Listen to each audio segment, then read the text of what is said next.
Alakotan, nik uste eta askotan esaten ez deguna, baina esan beharko genukena da, ez dugula askotan nahi dugun pelikula hori egiten, baizik eta finantziatu dezakeguna, ez?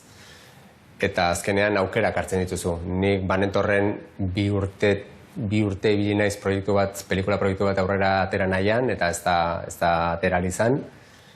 Eta bapatean hori ateraz den moduan, sortu zen minisail hau egiteko aukera, eta horri heldu nion, aspaldi pentsatuen nuen, thriller, historio bat berreskuratu nuen, eta berri azten hasi nintzen minisail formatu honetan.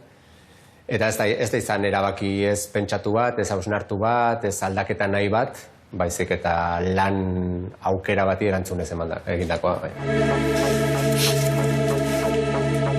Hasi tipo honen bilak, ja! Hau ere oso telesailetako lan irutze zaizun?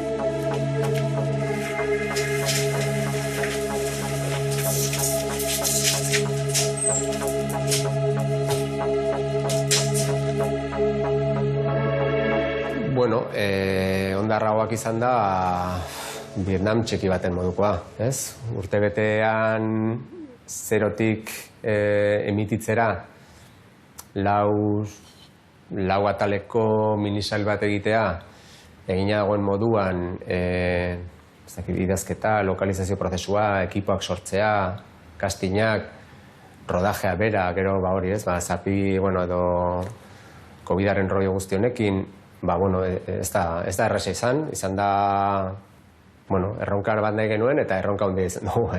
ETB-erako oso ondo dago, ez? Nik hori 2008an entzun dut. Eta hori niretzat mingarri xamarra da. Eta mingarri xamarra da, ze, klaro, guk ez dugu bakarrik ETB ikusten, guk ikusten dugu mundu osoan egiten dena. Eta orduan guk parekatzen dugu eta kalidadea ez litzateke neurtu behar guk egiten dugunagatik edo besteek egiten dutenagatik, ez? Orduan hor badago hausnarketa bat egiteko zerbait. Azkenean honen asko lagunduko lukera da jabetzea zer garen, eta noraino iritsi gaitezken ere, eta egin behar direla gauzak, baina lehen esan dako boom hau oso horrelakoak era. Boom, eta gero suflea berriro jaisten da, eta 10 urte telesail bat egin gabe, eta gero berriro beste sufle bat, ez? Eta, horretara gaude oso ituratuak. Ostia, herri honetan ezkera bat ere autokritikoak. Edo zer gauza egin eta derrepente pentsatzen dugula ostia garela. Eta nik guk egin dugun seriarekin, nik kontentu nago egin dugun seriarekin, baina ezin ez bizi datozen 15 urteak pentsatzen nik egin nuen ez. Ondo dago, baina nik ikusten dut inguruan zer egiten den, eta beste mordo bat askoz ez hobeak direnak aipatu ditzaket. Eta orduan desafioa da horietara hurbiltzen jutea, ez? Derrepente egindakoarekin, ez? Ase geratu, jazta, bete dugu.